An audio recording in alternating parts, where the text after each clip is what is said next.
What is happening, guys? As you already know, 2013 is almost over. So in response, I decided to make a video on the top Android applications of 2013. So let's begin this video.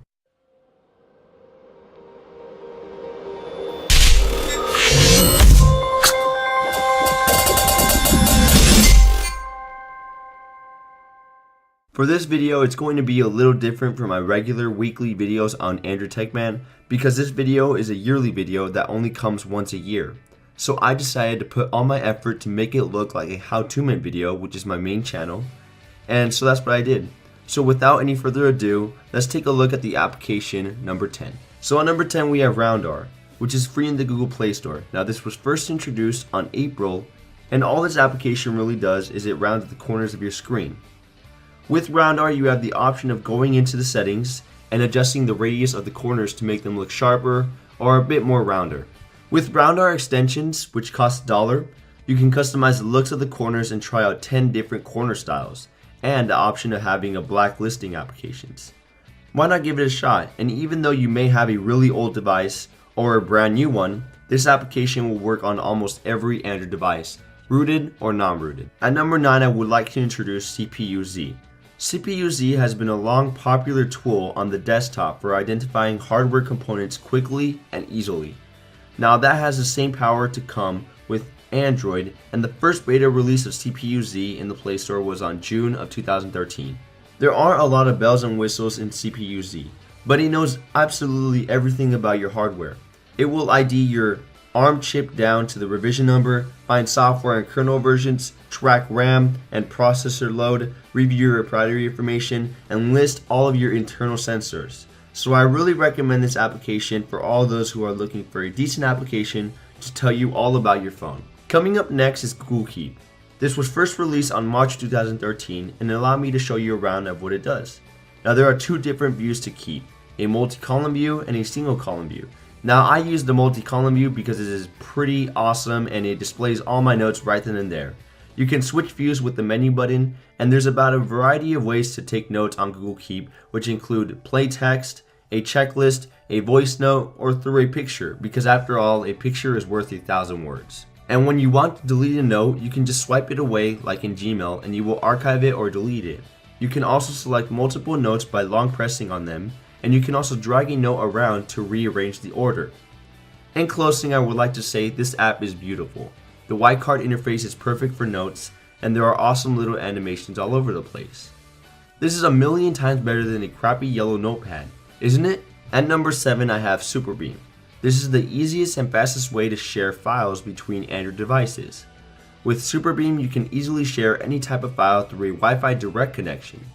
Apparently, this is also the fastest way to send huge files to other devices as well. If the receiving devices have Superbeam, all they have to do is open it up and pick a method to initiate the connection, such as NFC, a QR code, or sharing a key.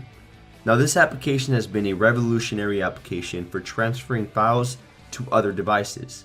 You can send it over the air with blazing fast speeds, and the file size doesn't even matter. At number 6, I would like to introduce ROM Installer. If you frequently like to install ROMs onto your Android device, you will find this application to be the easiest way to find and install new ROMs, much like ROM Manager. Plus, ROM Installer has the most ROMs available in the app according to the Google Play Store. Aside from making easy work of ROM installation, ROM Installer can also keep your recovery up to date, create and restore Nandroid backups, extract files from Nandroid backups, flash multiple zips in tandem, notify you of updates on your ROM, and it even has built-in access to GoManager to update your TWRP recovery. I wouldn't want to use any other ROM installer other than this application, which is why I consider this to be a top application of 2013. At number 5, we have CleanMaster. Apps on a phone gradually eat up memory and the life of your device.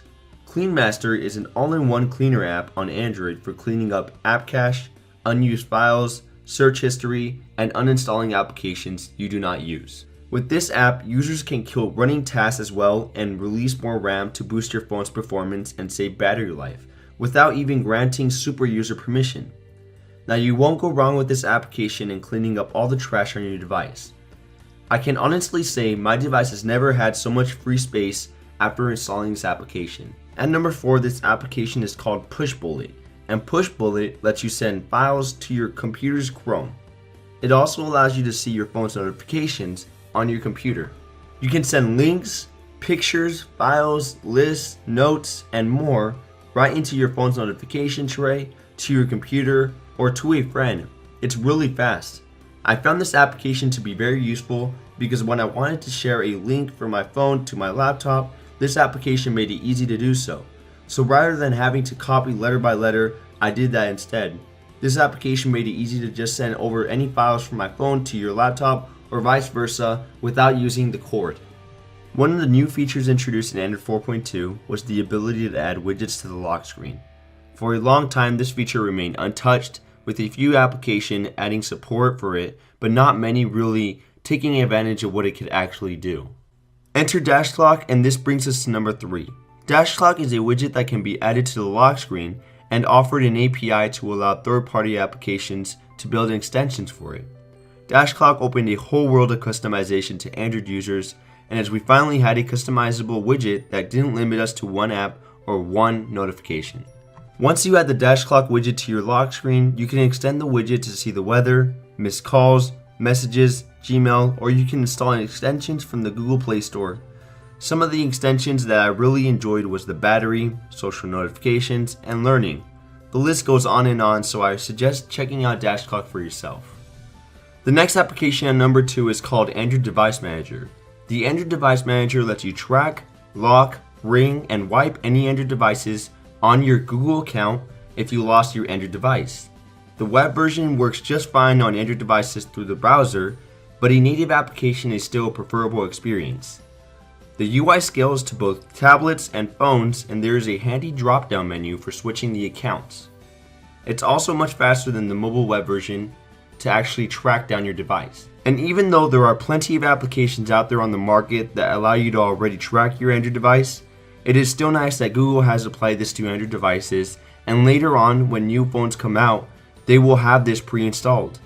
The Android app is obviously only of use if you have more than one Android device, like a phone and a tablet. But if you ever misplace a tablet or an Android device, you'll be happy to have the Android Device Manager ready to track them down. But the best application of 2013 that takes it all home is called Cover. The Android lock screen hasn't really changed since 4.2, but app developers keep on coming up with new ways to wow us. Case in point, Cover. First of all, Cover has this really neat feature called Peek, which allows you to actually see or peek your apps on your home screen with a swipe gesture, allowing you to take a quick look at multiple apps without actually switching to any of them. It's an interesting alternative to notification bar. You can also scroll between your apps 5 at a time by swiping up from the main screen. But that's not all. Cover learns your activity patterns over a few days, both from regular use and your set home and work locations. It will change the default app icons accordingly. All that is being said, it's an interesting alternative that should please a lot of users, and I do recommend you go download it. Did I forget to mention your favorite application of this year? Let me know in the comments below. Also, while you're at it, go ahead and give this video a thumbs up. Also, don't forget to follow us on Facebook, Twitter, and Instagram for your latest and greatest tech news. I hope you guys love this video, and if you're new to this channel, I recommend you subscribe. I will see you guys in the next one. Kapow!